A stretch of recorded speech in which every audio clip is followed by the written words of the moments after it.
"It is not heavy if it is mine," Elon would say, and he would lift the sack to prove it.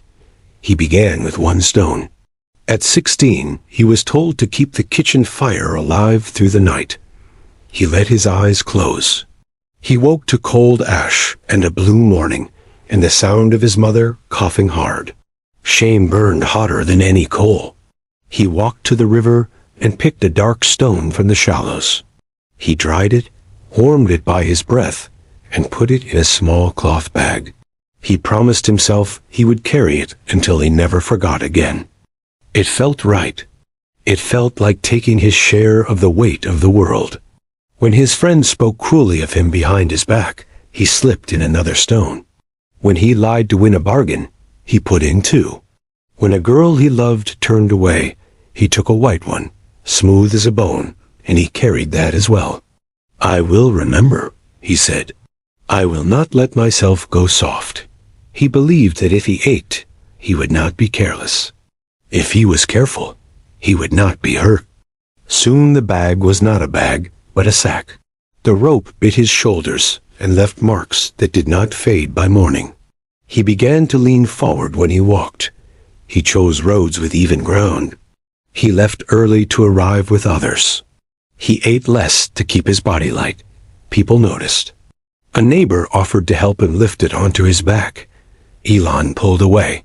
"It is not heavy if it is mine," he said again, a little harder. A trader asked why he carried rocks and not grain. Elon told him, "They are my reminders." The trader shrugged and moved on.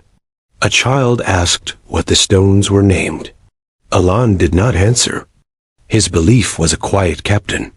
It told him which ferry to take and which to refuse. It told him whom to trust. It told him to stand during weddings, because sitting meant unknotting the rope and untying the past. It watched his hands and made sure they were never free too long. He tried to join a caravan to the southern town. The leader squinted at his sack and spat. "Half pay if you slow us." "I'll pay double," Elon said, his jaw tight. He ate nothing but a heel of bread for 3 days to afford the difference. He walked with his back burning and his legs shaking like reeds. He reached the town thin as a branch, his sack thicker than before. When his sister sent a message that their mother was ill and asked him to come, he stood by the river with the ferryman. The man looked at the sack and named a fare that made Elon's mouth dry. "Or you can walk around," the ferryman said, pointing to the distant bend. 3 days. Elon could not bear the thought of leaving the sack with a stranger, even for a short crossing. He could not bear the extra coin either. He tightened the knot and set out along the bank. It rained the second day. The path became mud. He fell more than once. He cursed the stones and hugged them closer.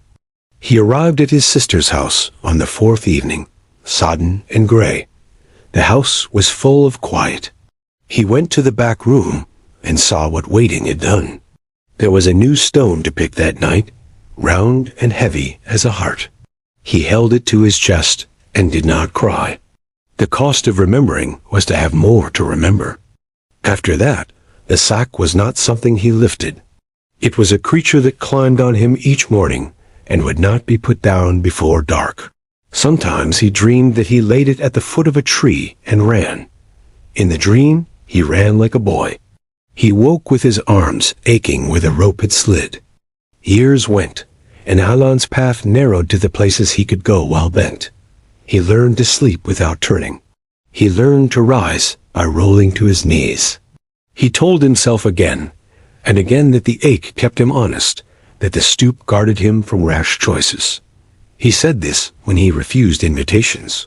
He said it when he stood at the edge of dances and pretended to watch the sky. One winter, the snows came early. Elon set out across the pass anyway. He was late for a burial in a town a day away, and the dead do not wait. The wind pushed him sideways. The path was a white line, and then it was no line at all. His left foot slid. He threw his weight forward, and the sack pulled him back. He fell. He kept falling, sliding on his side, his cheek against ice, the rope strangling him. He clawed at a low branch and held on. The sack swung and knocked against him and tugged, and the rope cut deeper into his chest. "This is mine," he said, though no one heard, his breath a small fire in his throat. The branch cracked, but held. He stabbed his fingers into the snow and found a rock and dug it like an animal. He worked the rope off one shoulder. He could not breathe. He let the other shoulder go, and the sack slipped. He tried to catch it. It was faster. It slid over the edge of the low bank and tumbled down into a shallow ravine. He listened for the thud. He did not hear it. He heard only the wind. He lay there, the rope damp and red. He could go down the slope after it. He could gather the stones in the snow with numb hands and carry them up one by one. He could die like that. Or he could stand up and walk on with nothing but the red ring on his chest. He stood a long time. The world was white and spare. His breath went up like smoke. He tried to lift what was not there. His hands grabbed air. He walked. Without the sack, he felt wrong, as if he had left his name behind. He reached the town with the burial already done, and stood with people who did not know him. He felt too light, and at once very tired. In spring, he went back to the ravine. He meant to climb down and fetch the stones. The slope was green now, the snow gone. Water ran at the bottom. He thought he would see his sack intact. He did not. The bag had split. A few stones were strewn in the grass, dark with damp. Some had rolled to the stream and lay there among minnows. Some were gone altogether. He picked up one with a hole worn near its center. He remembered what it was. He remembered the kitchen ash. He looked at his hands. He felt the memory in his chest, clean and hard, as if the stone were inside him even while it sat in his palm. He set it on a flat rock instead of dropping it into a new mag. He put a second next to it, and then a third. He made a small stack, knee-high. He did not bow to it. He simply stood and watched the water. When he turned to go, the stones did not call to him. They did not beg to be carried. They watched him with the silence of stones. After that, he walked different. When he came to the place where a friend had told him a bitter truth, he set down a square gray rock on the roadside, pressed it firm, and left it there. When he passed the hill where his mother had once sung, he found a stone light as an egg and fit it into a low wall, where the grass could climb it and make it less plain. He learned to put things into the earth instead of onto his back. He did not throw all the stones away in a day. Some he carried again out of habit, his fingers closing around them before his mind could speak. He would take a few steps and feel the voice rise in him. If you put it down, you will forget. If you forget, you will become the boy who left the fire to die. He would stop and let the voice say its say. Sometimes he kept walking, the stone pressing his thigh. Sometimes he turned, went back, and found a place to set it that felt right. This took time. He was often late. He accepted that lateness was not the same as failing. There were people who asked what he was building along the roads. He said, "Markers." They asked what they marked. He said, "Where I decided to stop carrying." They nodded, or they did not. The markers were not for them. On days when a new hurt came, he did not stuff it into a pocket. He looked for ground.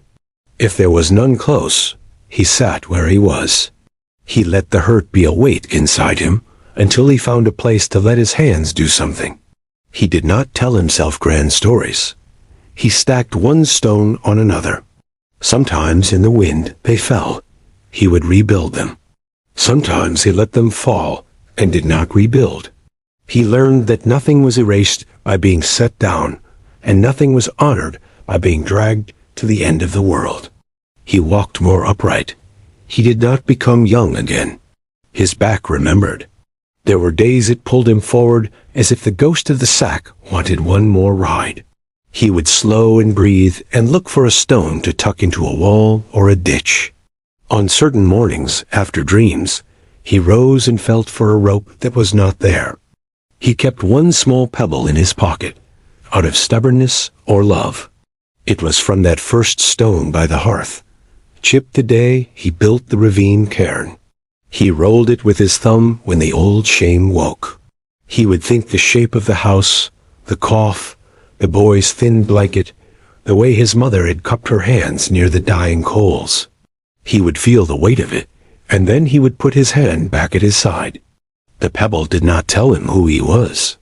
It reminded him of where he had walked. Years later, a child on the road asked him, "Why are there little towers where there used to be none?" Ilan squinted at the sun. He said, "So I do not lose my way." The child pointed at his shoulders. "You walk so straight." "I am learning," Ilan said. He knew the past had not gone anywhere. It sat in the fields and along the paths, in cairns and low walls, by the river bend and on the ridge. It watched him come and go and did not whistle for him to kneel.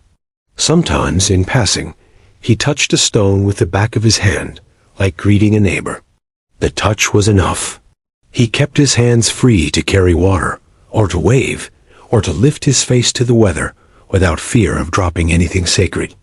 There are many ways to be faithful. For a long time he believed that hurt was the cord that tied him to what mattered. He learned another knot. He tied it to the ground and walked on. The hurt did not vanish, but it no longer had to ride on his shoulders to be real. If it still ached sometimes, he knew what to do with his hands.